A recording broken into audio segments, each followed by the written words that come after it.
What's up? What's good? What's going on? Welcome to the War Zone.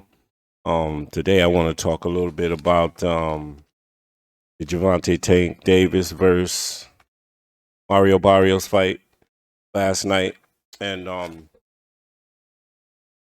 man, my title for this video is "He Hits Different." So let me get into it real quick, man. So I want to talk a little bit about Tank and his deceptive power, man. You all know he just won the WBA super lightweight title by ninth round TKO over Mario Barrios last night. And simply the kid hits different, man. He hits different. So leading up to this fight, I had no questions that Tank would hurt Barrios at some point. Did I think he would stop him? No. Um, did I think he would do enough to win? Absolutely. However, in my breakdown of this fight, man, I mentioned that Tank Davis spars bigger fighters on the regular, much bigger fighters than Barrios, man. And the thing is that he hurts them. He hurts them. We all know that Tank takes shots. So did Mike Tyson. So did any other fighter. Um, all deceptive and setup fighters this is something that I know, that all deceptive and setup fighters, they'll take a few shots to get the shots that they want. You have to keep in mind that there aren't many fighters today who can actually fight backing up effectively. Let me emphasize the word effectively. And I think that's the mistake that Barrios made. No, he really didn't know what to do when he was on the back foot, man. And Tank took full advantage of that. People said that Tank bit off more than he could chew before this fight. People said Barrios is too big, too tall, too long of a reach, and he can hit just as hard. But what they failed to say is what I mentioned in my breakdown video, is that the taller the fighter, the more exposed the body and the rib cage is. I know that the body attack would be the difference in this fight for Tank, despite knocking Barrios down several times previous to the stoppage. Once again, man, bottom line is this kid hits different, man. I know that he was taking a lot of unnecessary shots, and Mario Barrios was basically outpointing him. But the thing about it is, when Tank hits you, it's so much power in those shots, man. It takes a lot out of these fighters, man. Slows them down. And like I said, man, Tank is a predator, man. I mentioned that also in the video. He's a predator. What does a predator do? He stalks his prey constantly, looking for a weakness to take advantage of. I saw the same in this fight that I did in the others, man. I didn't see anything different. Too many people supported the myth that size matters. Oh my God, Mike Tyson proved that to be wrong, man. Frazier proved that to be wrong. Floyd Mayweather proved that to be wrong, and the list goes on, man. It's funny that I mentioned that, man, because it takes me to the quote only college football player to quote ever win the Heisman Trophy twice. Ohio State's Archie Griffin, who was 5'8", 175 pounds, playing in a game of football. Like, that's really rare. You know what I'm saying? The quote that described his greatness was, and I love this quote, I have it on my Tapology page, and it says, "It's not the size of the dog that's in the fight, the size of the fight that's in the dog." So there you have it, people, man. Size, man, we've been shown over and over again that size really doesn't matter, man.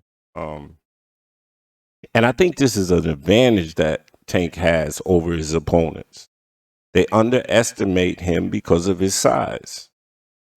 But the difference is he hits different, totally different. Um, I don't want to take anything away from Mario Barrios. Shout out to Mario Barrios, a true warrior. He showed signs of greatness in that ring. I could see why he was a champion. Uh, it was a sight to see, man, and every bit of what the fans came for, despite one man having to lose, man. That's just the reality of the situation.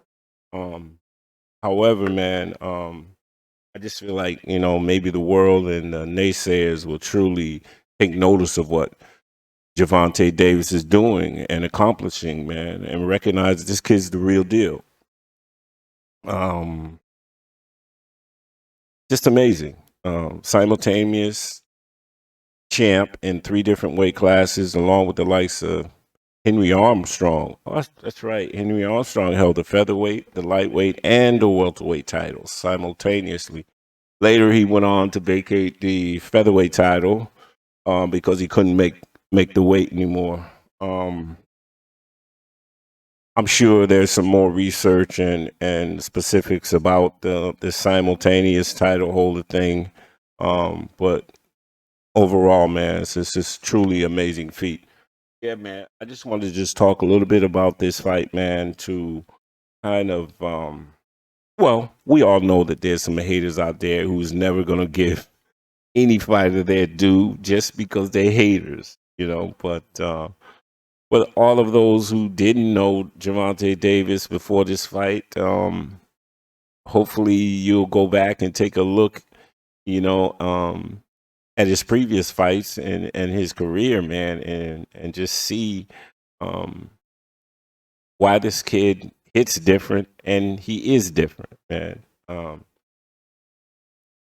Any smaller fighters, man, have the success that he has, and that great equalizer is his power.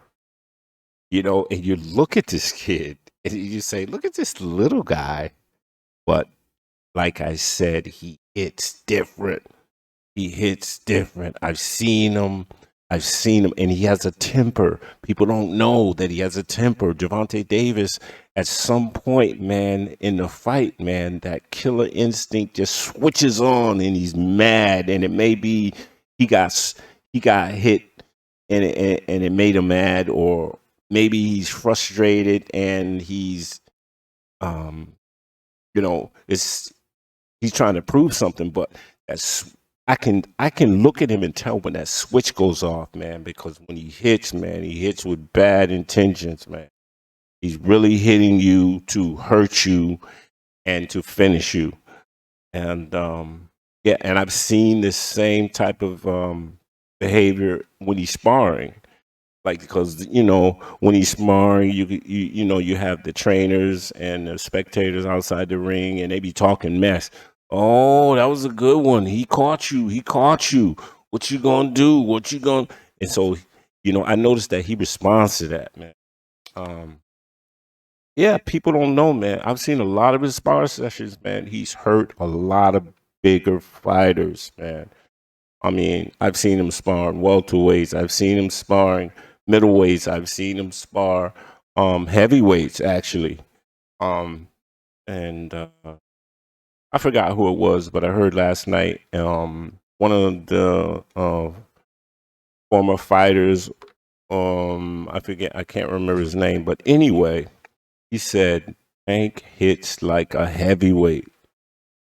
I wouldn't go that far, but the kid has just this power that I haven't seen in a long time.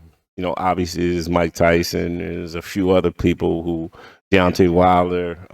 Yeah, just people that have power. But I'm talking about for his size, man, to be putting away these bigger guys like he's putting them away, man. But like I said, there's a lot more boxing left to see. There's a lot more to see his career. A lot of other great fights out there, man. I look forward to seeing them, man. I just wanted to just talk a little bit about last night, man. I mean, if you watch my breakdown video of this fight, yeah, I mentioned these things, man. That like I said, this kid's built different and he hits different. That's all I got for you people, man. And thanks for watching, man. Thanks for tuning in. Please subscribe to the channel, man. Help the channel grow. And with that, peace.